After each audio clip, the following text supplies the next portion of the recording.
Hey y'all, I'm Taryn with Sowing the City and welcome back to my channel. As you can see, I am outside and that's because I'm filming an updated garden tour for you. I think the last one I filmed was an early June or a mid-June one.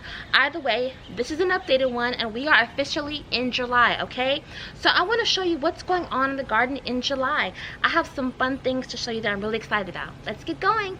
So this is one of my favorite parts of the garden because these are sweet potatoes. Now, I think the past few years I've planted on accident purple sweet potatoes, but this year these right here should be the regular sweet potatoes, the like that orange color sweet potatoes. Those are my favorite. Those are my family's favorite. And so the way that you plant sweet potatoes is you have to get slips. So when the sweet potatoes are in your house and you might see them in the cabinet with those weird like things like growing out of them and you're like, what is that? Those are slips, okay? And so if they get large enough or long enough and they like start to grow leaves, you could cut them off of the sweet potato and put them in the soil. So that's what I did right here. And so you can see that these vines are getting so big that they're starting to grow all the way down here and touch the ground. And so one thing that I have to be mindful of is that sometimes these vines will get so long and they'll get so heavy and just touch the ground that they'll start to make they'll start to root themselves into the actual soil, which would be okay, but I don't want the sweet potatoes to grow in my actual soil because my soil is really compact. Although I guess it would be interesting to see what would happen if I, you know, if I did let the vines stay rooted in the ground. But I always just pull them up if they do that. But other than that, it's just going really well right now. I'm just letting the sweet potatoes grow. These sweet potatoes were planted around like early May, and so it's going to take them at least 3 months to grow and to become ready to be harvested. So there's two ways that you'll know that sweet potatoes are ready: that the vines have started to die back and turn brown, like actually turn brown and die back, and it's been at least 3 months. Do not ever harvest your sweet potatoes if it has been less than 3 months because they won't be ready. Okay, so this is actually one of my favorite parts of the garden, and here's the interesting thing. This is my pear tree, and you could probably tell that there aren't any pears on this tree except for one that you cannot see. It's off camera. Well, you know what? My dad may have gotten it. There was one pear that was at the very top of this tree, or a squirrel may have gotten it, but it's not there anymore. Either way, this is my pear tree. It was completely filled with pears, and my dad and I were just so excited because last year, if you remember, this tree last year struggled. Like, we thought something was wrong with it, like I don't know, and we only got like 2 pears, but this year we got so many. I haven't even counted yet, but it's been a lot. So I'm just so excited about that. But they're not on the tree anymore, and the reason why they're not on the tree anymore is because I harvested them. And I actually harvested them before they were completely ripe, and let me tell you why. So I was out in the garden one day and I was just relaxing, and I saw this squirrel literally hop from the top of this fence onto this tree and take off 2 pears. Just took 2 pears and ran back across the fence. And I was like, because I had already seen like 5 pears fall on the ground throughout the week, and I'm like, if I just let this squirrel keep doing this, it'll take all my pears. So I had to go ahead and harvest them because I knew from experience that if you put the pears, and I think one of my commenters told me this too, if you put the pears in a brown paper bag on the counter for a few days or somewhere dark, then they will ripen up. So that's what I'm doing right now with my pears, and I'm really excited about it. So yeah, that's what I'm doing right now with my pears. But I got such a big harvest. I don't even know how many pears I got. I'll try and count, but it was a lot. So yeah, so that's why this tree is completely empty, and I'm just so blessed. And I will have to do a video to tell you what I'm going to do with my pear harvest. Okay y'all, so this is another one of my favorite areas of the garden, and that's because this is a different type of bed that my dad and I are using. This isn't your typical raised bed. We have cinder blocks right here, and I probably should put these tomatoes on a trellis. but I just haven't done that yet. That's why they look so odd. They're like growing sideways. But these are my cherry tomatoes. It took a little bit longer this year for the cherry tomatoes to start to grow, but they are growing much bigger now, and I'm just so grateful. These were started from seed. So these are this is the sun gold cherry tomato. I believe it's two plants next to each other. That was on accident. But these are the sun gold cherry tomato, and these are the super sweet 100. These are supposed to be the two most delicious cherry tomatoes out there, and so I'm really excited to grow them. I did grow them last year, and I'm just really excited to grow them again this year.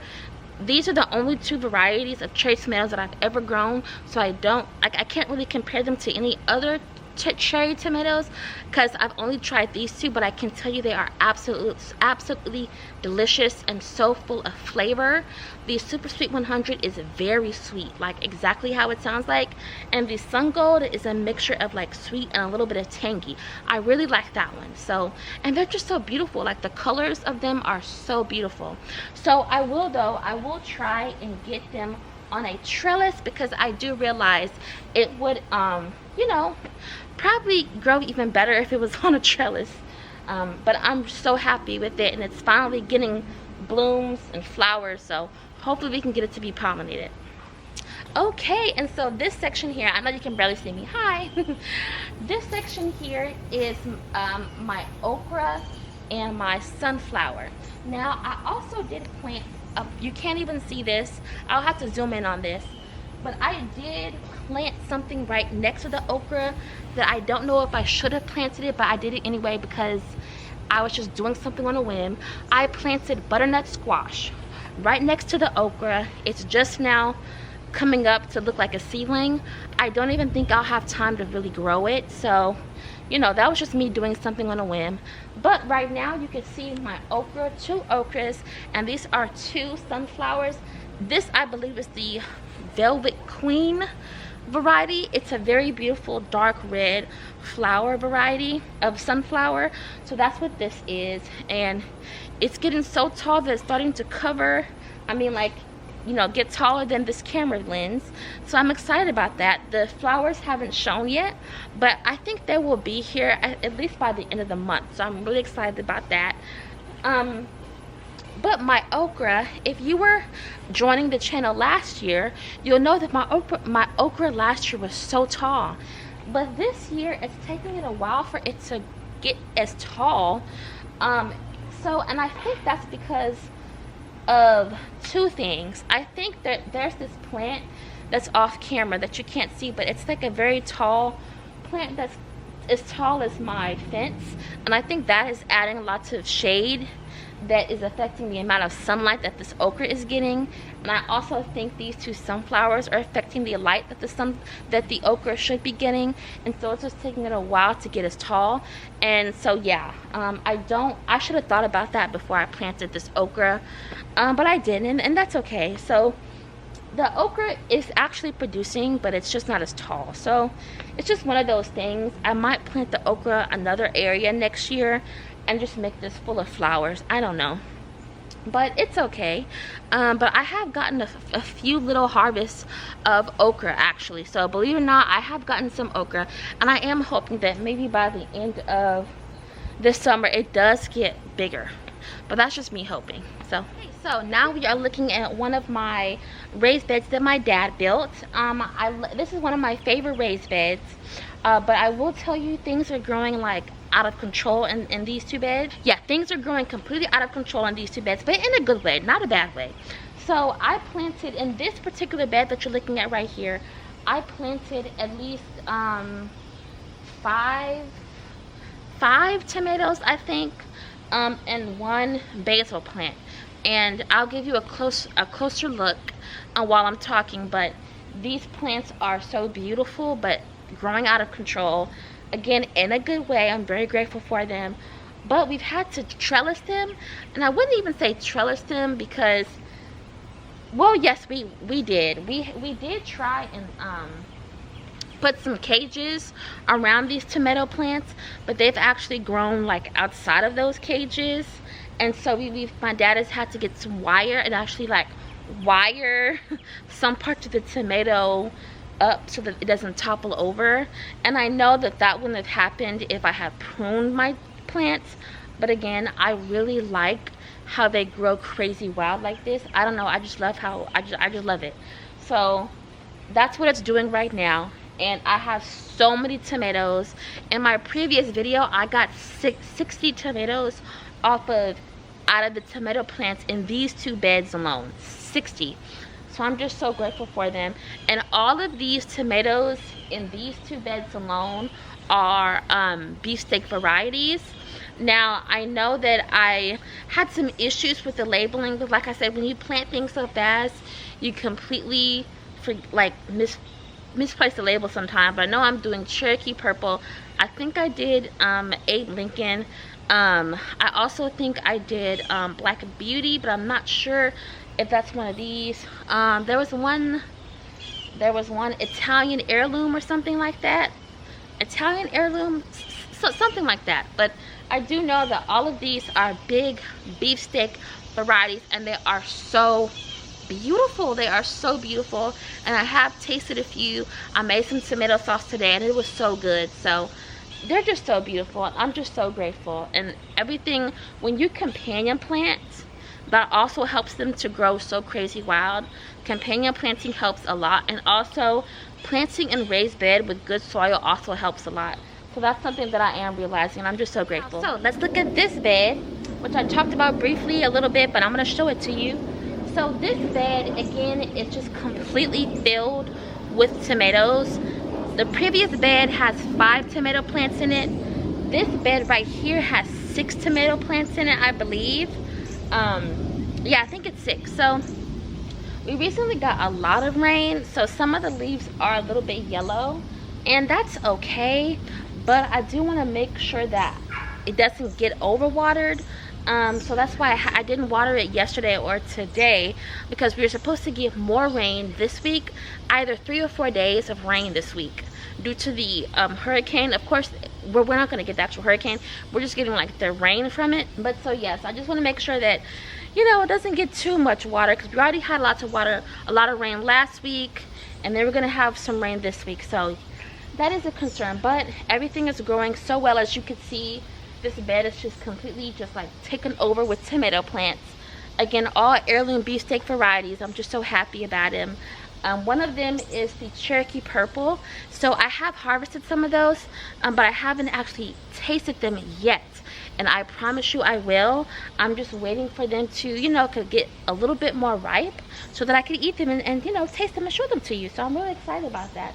And I actually got some harvest out of these plants today. Both of these beds. I got a small harvest from both of these beds today. Let me show you. Look. It's just a small harvest. Whew, I'm sweating. It was just a small harvest of some beautiful tomatoes. So colorful. So I was really happy to have that. I normally get at least a small harvest from these 2 beds alone each day. At least a small harvest. So I'm just really grateful. And they are so delicious. Let's keep going. Okay, y'all, so this is one of my absolute favorite parts of the garden, and that's because this is the watermelon bed. I'm so excited about this area. So as you can see, the watermelon vines have gone completely wild. We do have some, like, I don't know, I guess you call that a weed, but because we have good mulch in this bed, we don't really have too many weeds, thank goodness. But the vines are so beautiful. But I'm so happy because not only do we have vines, we have actual watermelons growing in this bed. So because we have so many vines and leaves on the vines, it is hard to really see exactly how many we have. But primarily, as odd as it is, we don't have a lot of watermelons on this side, if any. They're all on that far side right there. And we counted 10, I believe. My dad and I came out here yesterday and we counted 10. So far that's how many we have. So hopefully we'll be able to actually get more watermelons on this side of the bed too, because this side, this is the orange flesh watermelon variety, and then down there you have the yellow. So we have lots of yellow, which is great because yellow flesh watermelon tastes delicious. Tell me in the comments if you've ever had a yellow meat watermelon. It is so good. But I also want to try the orange, so hopefully we can get some, you know, something pollinated on this side. But I have seen lots of pollinators, thankfully, in this bed. So hopefully we'll get even more, because I do have a goal of the number of watermelons I want to harvest. So yeah, but that's what this is. And so I'm just so grateful. I'll be showing you like some b-roll of the watermelons themselves. But I'm just so grateful. Like, watermelon is my absolute favorite fruit in the entire world.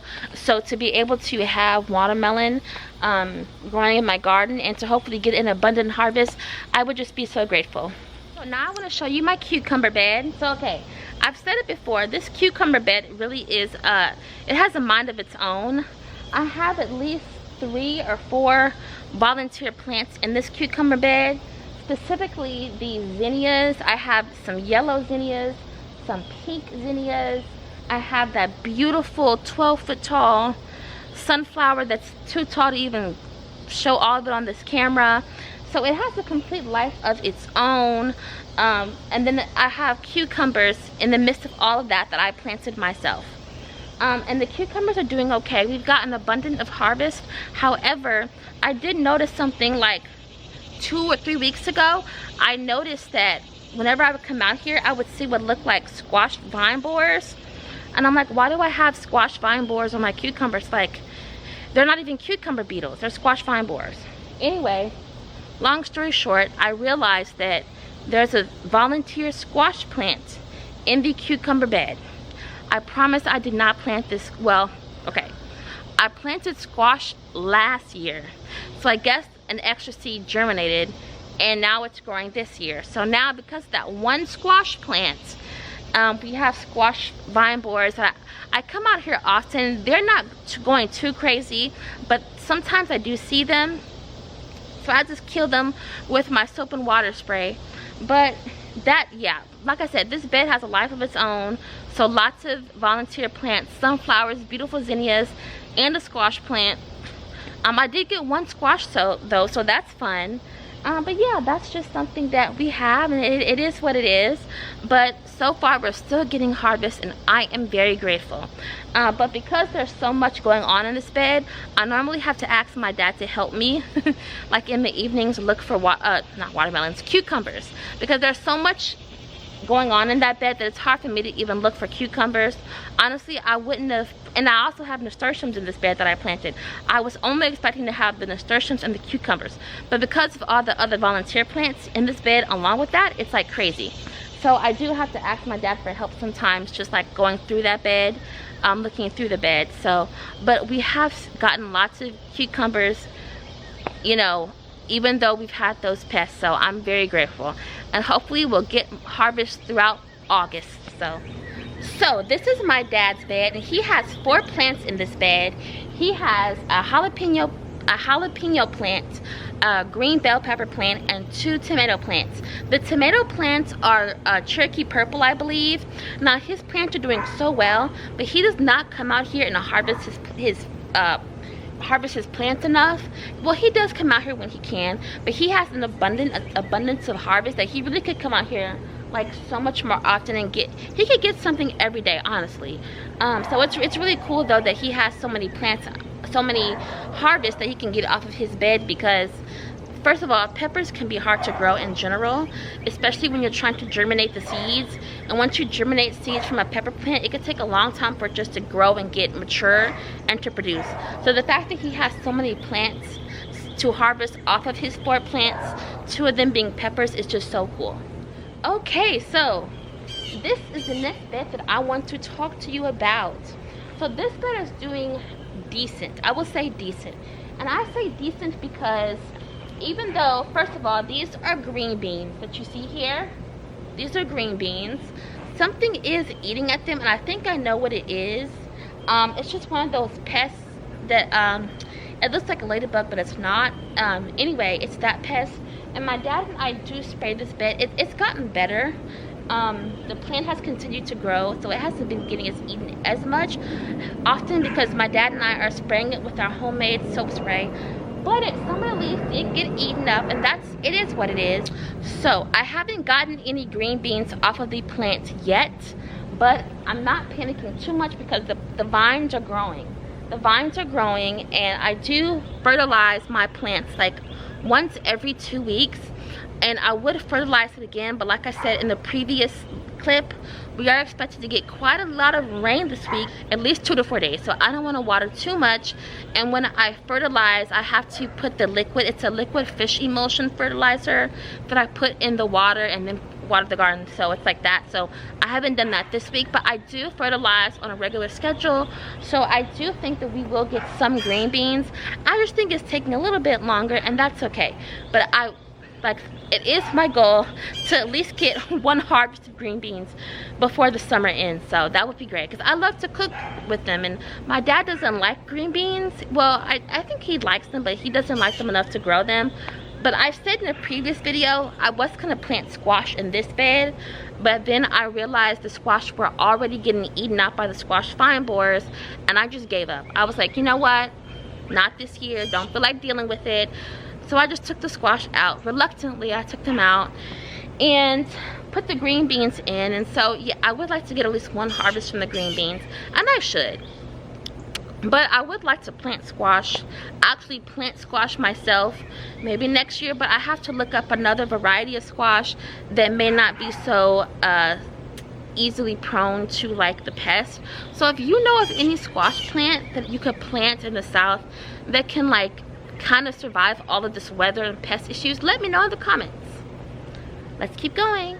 Okay, y'all, so we are in one of the last sections of this garden tour that I hope you are enjoying, and I'm going to be honest about this section. First of all, I need to water a few things, which I will do after this video.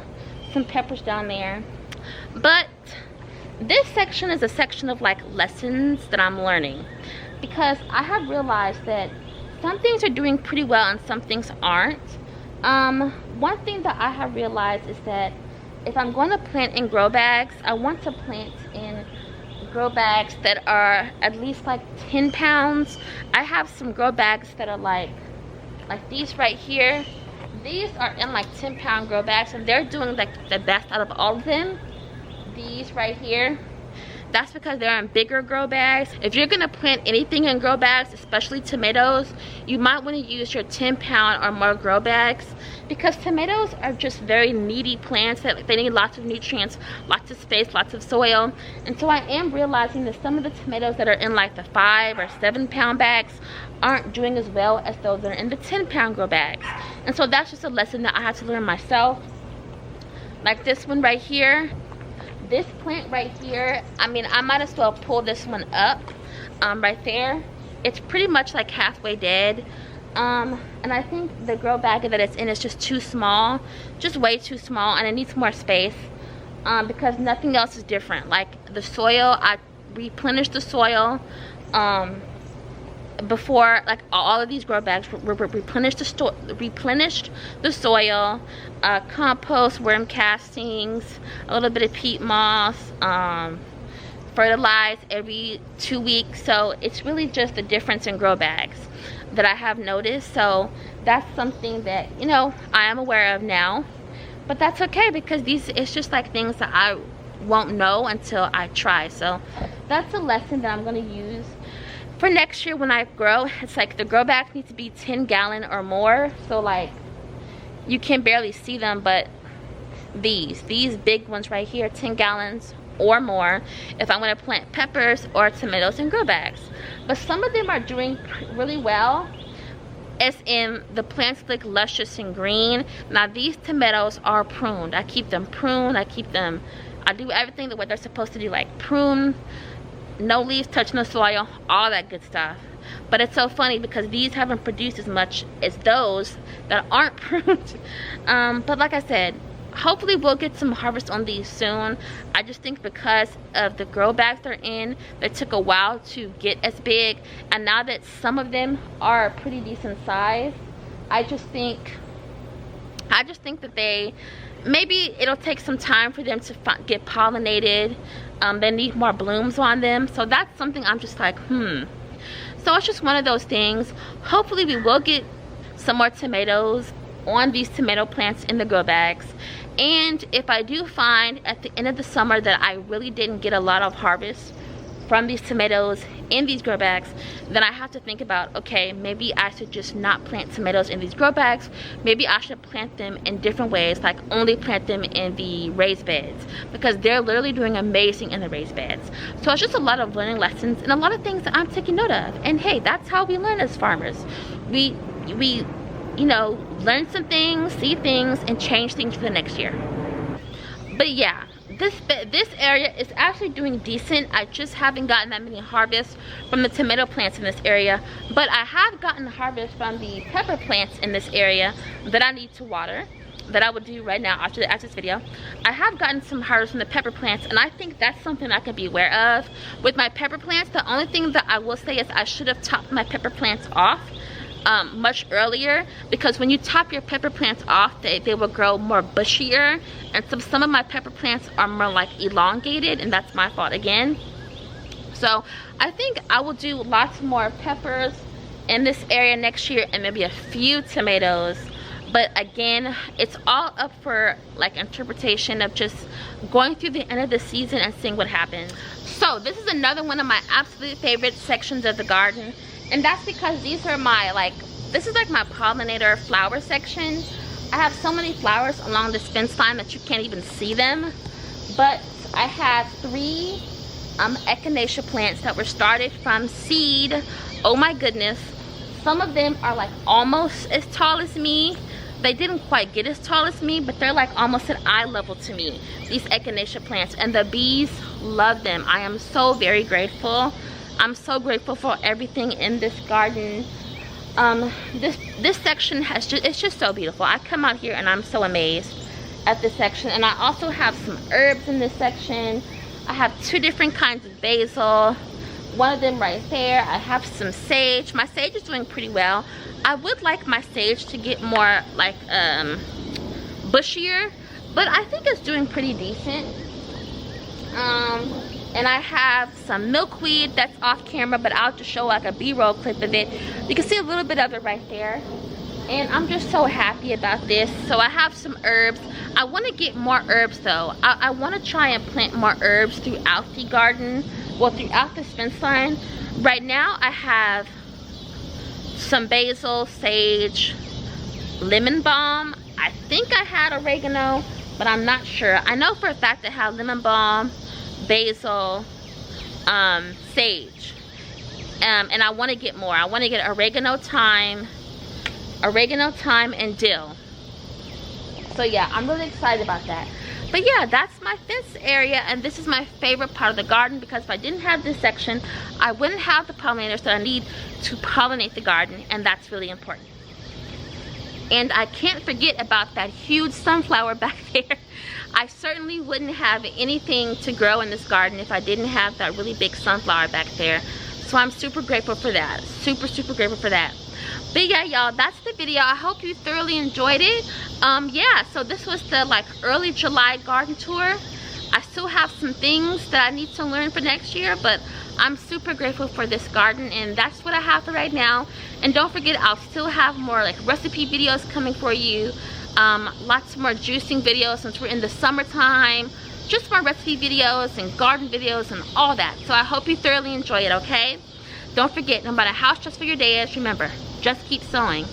Bye!